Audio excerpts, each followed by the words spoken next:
I completely understand why you're going for 60, 100 roles plus because it feels safer, right? Because, well, if I shoot more shots, then there is a higher chance that I will get an interview and I will get an offer.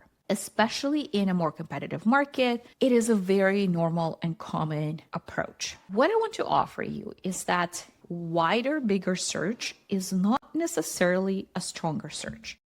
Welcome back to the Career Diet podcast. Today, we're talking all about focus. How many roles is too many roles to pursue? Should you be hyper focused and only go for your target opportunities and target companies and only select a few? Or should you go wider to have more options, to shoot more shots? Is that safer? So that's exactly what we'll talk about today. Now, before we dive in, I want to celebrate one of our clients inside the Start Candidate program, Asta. Within just 2 months, just last week, she received her program manager offer at Capital One.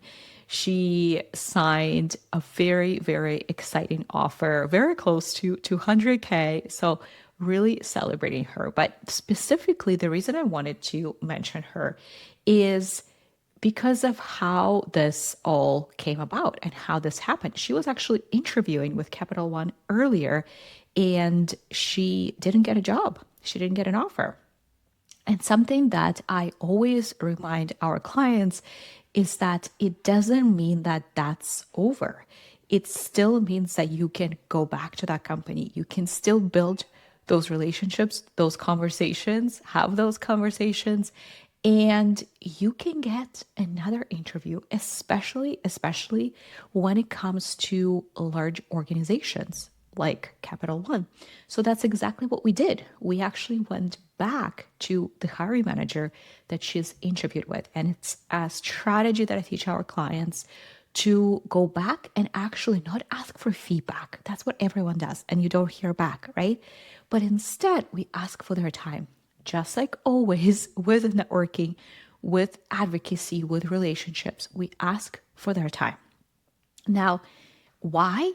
Well, you interviewed with them. You maybe spent 30 minutes, an hour with them, right? But most of that time, they were asking you questions. And maybe you asked them a couple of questions. But I bet you didn't really have a lot of time or opportunity to go deep, to really understand what are their priorities, what are their challenges, what are they building. And again, ideally, you have that information and that intel and that level of advocacy before the interview. But oftentimes you don't. So that is your opportunity to reach back out saying that, hey, this role was not a fit at this time. But this is what really stood out to me about what you guys are working on or what you're building or how you're approaching this project or this challenge or this product or these types of customers. That's what really stood out to me. And I would love to continue exploring the company or, again, the product, the team. And I would love for us to still connect for a 20-minute conversation and hear now from you and really understand it can be challenges, priorities, depending on the context for the next 6 to 12 months to explore if there is an opportunity for us to work together. And that's exactly what she did. And she booked that conversation with the hiring manager after she got rejected and after she didn't get an offer with that hiring manager. So that conversation led to learning from the hiring manager that, hey, there's going to be another role that will open up soon on a different team. And now she had so much more context and she knew that the role was opening and she was already preparing for it. So that's exactly what happened. And that is exactly what helped her land this offer the second time around when she interviewed with Capital One. Now, what I really want for you to hear in the story is that the second time around, she had people on the inside who were helping her. She had much more context and deeper intel the second time around. So her positioning now was a lot stronger than when you're going in blind, which is what most people do. Because if you're going in blind, how is your positioning different from everyone else's if you're just reading the job description? So it's a lot harder to be seen differently when you're just relying on the job description. So I know Asta is very, very happy with her offer. And something that she mentioned in our community is that when she first joined the program 2 months ago, she felt so defeated and she really was in the mindset of where she was blaming the market and really not in a good place. And the program really helped her shift her mindset, really helped her build the weekly action plan so that she's continuing to take steps towards her goals every single week. So she's staying consistent. She's not just marinating, is the word I like to use. She's not just marinating in this despair, which a lot of people feel when they're job searching, especially right now.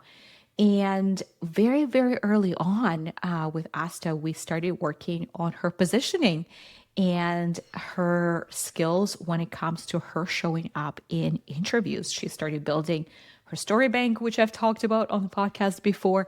She started practicing both herself with peers, with my co-coach Matt, and she just killed it. So, so proud of her.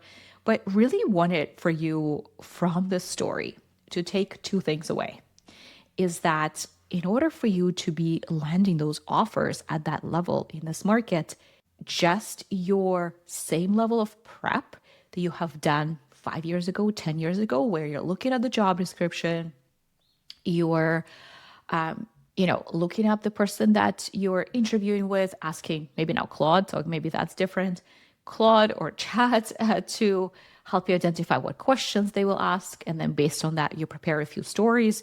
That's how you prepared big picture 5 years ago, 10 years ago. But you're a lot more senior and the stakes are a lot higher and the market is more competitive. So you really need to go deeper, just like Asta. So you have the advocacy and you have the intel. And the second thing that I really want for you to take away from this story is that when you don't get an offer, it doesn't mean that it's over. I always say it's not over until it's over. So if you were listening to the story and thinking, okay, there is definitely an opportunity there for me to learn how to do this, to learn, just like Asta, within a couple of months, how to go deep, how to build advocacy, how to get intel, how to position yourself. That can all happen within weeks when you have the right strategy and support and process and coaching. So if it all resonates, do book a call with us. It's free and we'll link it in the show notes. We'll talk about where you are in your search, where you're getting stuck, and how it can help. With that, let's dive into the episode. So the reason today I was compelled to talk about focus is because the last month or so, I have been getting on calls with you guys and I have been talking to a lot of job seekers and very successful senior professionals who have been laid off, who have been job searching anywhere from 2 weeks to 2 years. And one of the questions I always ask is, how are you approaching job search? What is your strategy? How many roles are you pursuing? How many roles have you applied for in the last 30 days, 60 days?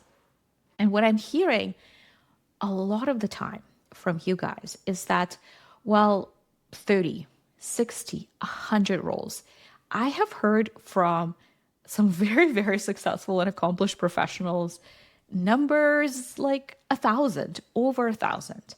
And then I follow it up with, okay, how many translated to job interviews and offers? And that number is astonishingly very, very small, oftentimes close to a zero. Now, I completely understand why you're going for 60, 100 roles plus, because it feels safer, right? Because, if I shoot more shots, then there is a higher chance that I will get an interview and I will get an offer. So it feels natural to do that, especially in a more competitive market. It is a very normal and common approach. What I want to offer you is that wider, bigger search is not necessarily a stronger search.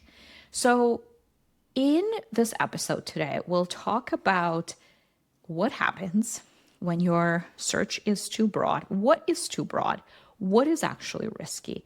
And we'll talk about the strategy, very specific, focused strategy that our clients are pursuing instead.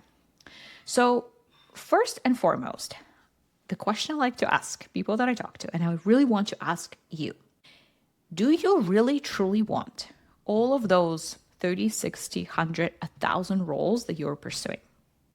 Now, the feedback that I typically get here is, well, I can do all of those jobs. To which I say, well, that's not the question that I'm asking. You can do the jobs, you're capable of doing them because you're experienced and you're capable and you're smart, but do you want them? And it's not that you can fit the job description. I hear that often. I can fit the job description. I can customize my resume. I can do the job. I can fit the job description. But does the job, the role, does it fit what you want?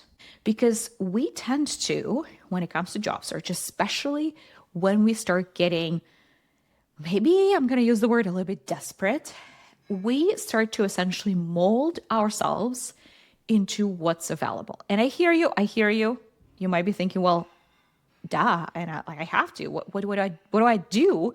I need a job, and that's what's available, so I'm going to apply. So we'll talk about that towards the end of this episode, what to actually do.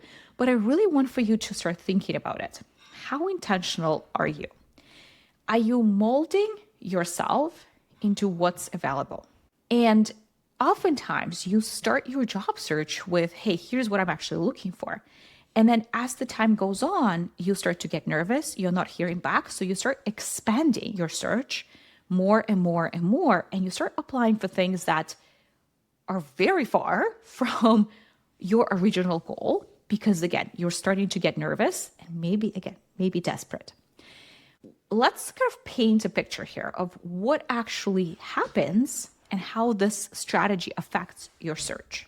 So because you're going for, again, pick a number, 30, 50, 100 roles.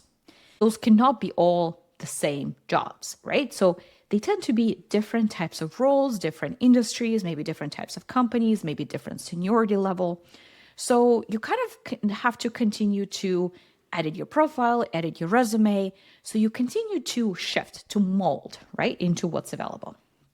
So because there are so many, and because you continue to quote unquote mold yourself, your positioning for those roles at the end of the day becomes very generic because you can't possibly go deep with your positioning if you're going for so many different types of roles. And that actually goes back to the story that I shared earlier of our client Asta. And think about it this way, right? I talked about how she had that conversation with the hiring manager. So she knew, here's the role that's coming in. Here is why it exists. Here's what the role is looking to solve. Here are the priorities for the role, right? So she can really go deep with how she's positioning herself because she has that intel. And she had someone on the inside helping her get that interview. And that's what you're competing with. And that's what led to an offer at the end of the day. So you can't possibly go that deep at that level when you're going for 100 roles. And you can't possibly create positioning when you're selling to so many different quote unquote customers, i.e. employers, because they will all have different challenges and priorities. So your positioning stays very high level and very generic because again, it's not possible to go deep with so many different roles. So you can't deeply, once again, right, research the company, meet people on the inside, get that intel. You can only do that with a select few. So at the end of the day, you're doing yourself a disservice by going for so many different roles, even though it feels safer. And even when you do get an interview here and there from all of those many applications that you submitted, what happens is your interview prep, right? Your positioning remains very surface level. Because again, back to Asta's example, you haven't built advocacy, you don't have intel, so you're preparing the same way everyone else is preparing. So it's very just much based on the job description. So it's again hard to go deep once you go to the interview level. So it's harder to convert those interviews into offers. Now, when I talk about this, a lot of people ask me, okay, well, what do I do? If I just focus on my top 3 companies, that's too risky. What if they are not hiring? Or what if I just get that one interview and yes, I build advocacy, I build intel, but sometimes it doesn't work out and sometimes you don't get an offer. And that is true. And that, by the way, is also normal. Or maybe they're looking to hire, but not until 6 months from now or a year from now. And I really want to move now. What I want for you to hear is that when I talk about focus, it doesn't mean that your entire search is dependent on this teeny tiny list of 3 companies. It can if your timeline is within the next year. Absolutely. Let's focus on just the top 3 companies, meet people on the inside, build advocacy, get intel, know when the next opportunity is opening up, and you're just continuing on living your life while slowly working through that. If you don't have a year for job search, here is what focus that I always talk about as your first step in job search. Here's what focus actually means. You're focused on a specific direction. So not just one company or 3 companies, not just a specific job posting, but a specific direction. Because some people I talk to say, well, I can do the program manager role and I can probably do a project manager role. And, in the past, I did operations, so I can also do an operations role. So I'm pursuing all 3. So that's 3 different directions. So it's 3 different positioning angles that you have to build. That's really hard and, again, impossible. So you pick one direction, you narrow down the kind of roles that you want, meaning the kind of problems you want to be solving, the value that you want to be hired for, the skills that you will be using on a daily basis. And you identify the characteristics of companies and environments where you will thrive. So with our clients, we build what we call a dream job prototype that helps you do this. But based on that is then you now have enough information to build your positioning, your networking strategy, and search activity around that. And I'll talk through that next. But once again, I really want for you to hear that it is specific direction. And that direction can include a list of very specific companies. It can also still look at the open roles. But there should be one direction and one positioning for that direction, networking strategy, search strategy for that one specific direction. If you're targeting multiple, I'm sure you've heard if you're selling to everyone, you're selling to no one, right? So every single company, when they are selling a product, they're selling that product to a very specific consumer. And they might have different avatars, but there is one core avatar. You might be thinking, okay, but take Coca-Cola, they're selling to very different groups of people. Yes, but they also have tens of thousands of people working there, and they have multiple within different regions, right? They have a branding team and a sales team and a marketing team, and they have hundreds of people working there. You don't have that luxury. It's just you. So you can be targeting everyone or multiple directions. Just pick one. Promise you. Okay. So once you pick that one direction, there are 2 parts to the focused search. So number 1, proactive target company work. And I remind this to our clients every single week. Yes, you are narrowing down a small list of target companies. What that will look like, and it doesn't matter whether they're hiring today, you see jobs on their website or not, it doesn't really matter just yet. But if there are your target companies, so first we need to validate, are they actually your target companies? Because they might sound great. I was onboarding one of the new clients recently, and she said that Netflix was one of the target companies that she had on her list. But once she actually started validating and she met people on the inside, she realized, wait, that's actually not a good fit for me in terms of how they work and the company and the culture. So that company comes off the list and it will be replaced by a different company. But we start with a working list of maybe 3 to 5, and then we validate, meaning we meet people on the inside and we validate based on what we actually talked about earlier. What kind of problems you want to be solving, what kind of skills you want to be using, what kind of characteristics for the company and environment that you're looking for, where you will thrive, right? So we're looking for that when we're having those conversations on the inside. We're also looking for opportunities. If everything sounds fantastic and it sounds like a perfect fit, but then you realize, wait, actually, they're not hiring and they're not looking to hire and they won't be hiring. Actually, things are very, very tight right now. And it's the opposite of growth. Then maybe you park that company and you come back to it 2 years later and explore.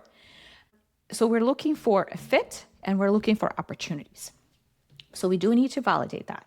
But as you're validating, what will also happen, you will either cross that company off your list or you'll learn, all of that sounds great. I'm even more excited than ever to get into this company. And I know now that I've had those few conversations, I know that they will be growing or that they will be hiring, or maybe they're hiring right now. So that company now is on your target list.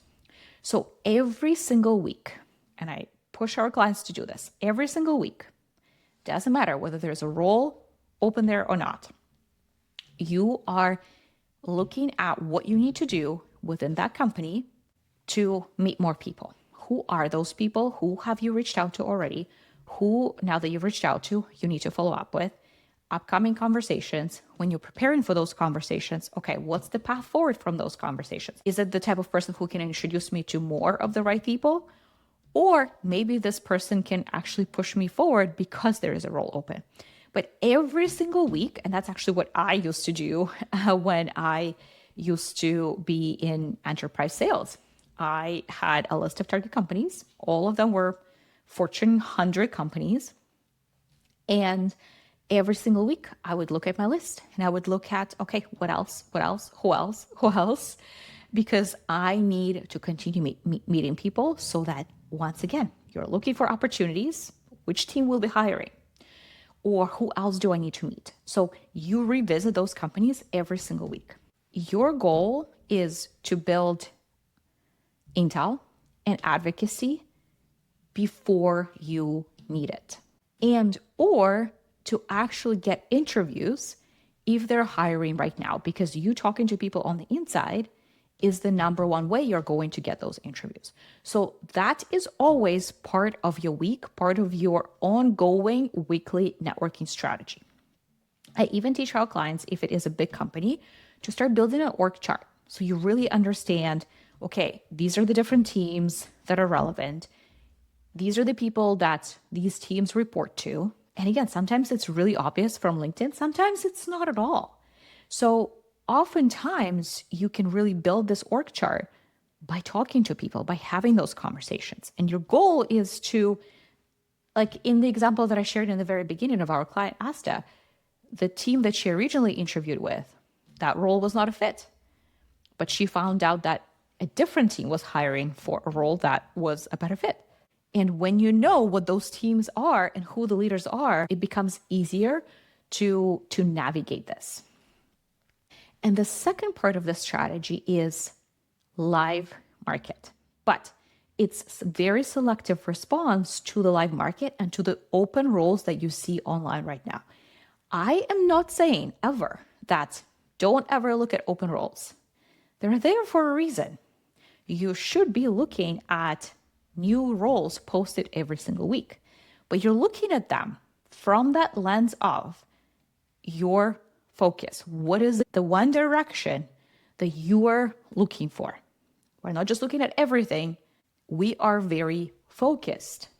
And we only look at, I recommend that you only look at open roles a couple of times a week.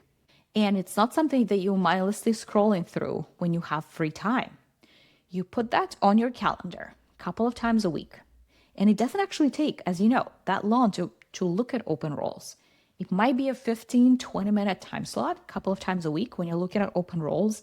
When you see something that fits that prototype, that direction that you set for yourself, like, oh, wait, this can be interesting. It doesn't mean that we don't pursue those roles if they're not within your target companies. There might be opportunities that come up that you didn't expect, that you didn't know about, companies you didn't know about. We should still pursue them. But your goal is to go for maybe 2 a week, maybe 1 a week, 3 a week. And when you go after those roles, it's a lot easier because, again, your whole strategy is already very focused. Your position is already very focused. Your whole package is very focused towards that already.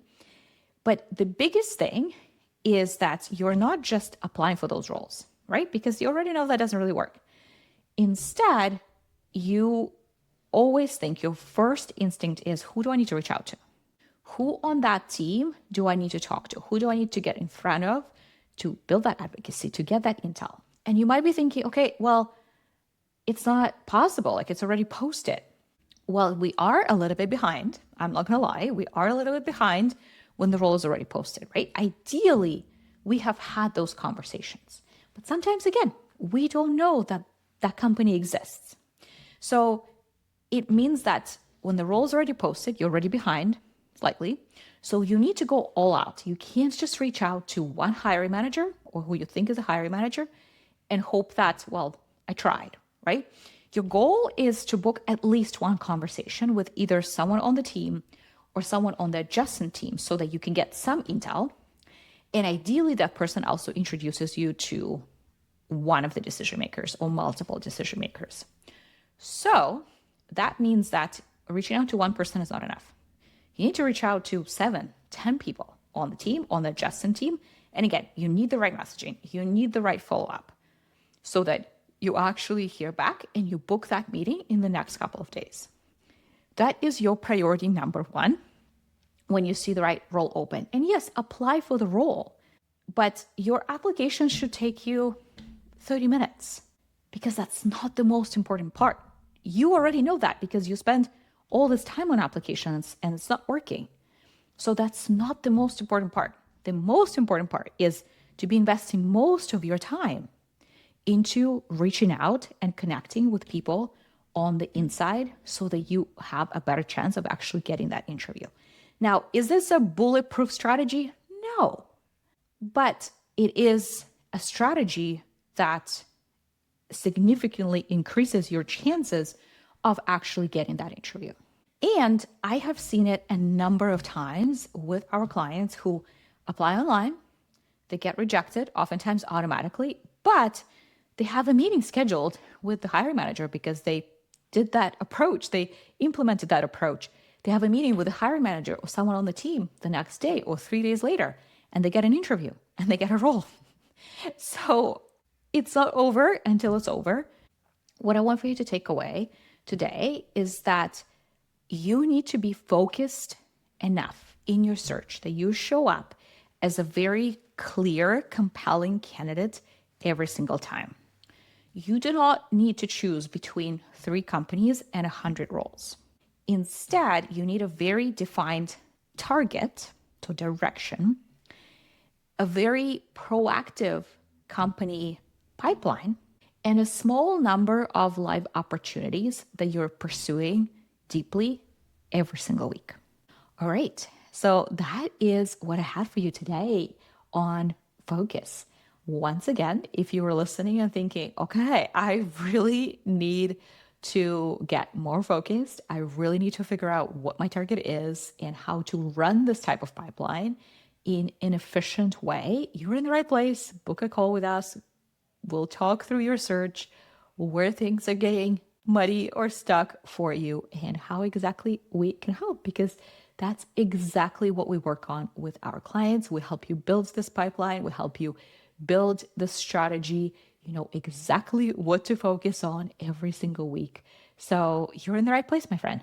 All right, that is it for today. We'll see you very soon.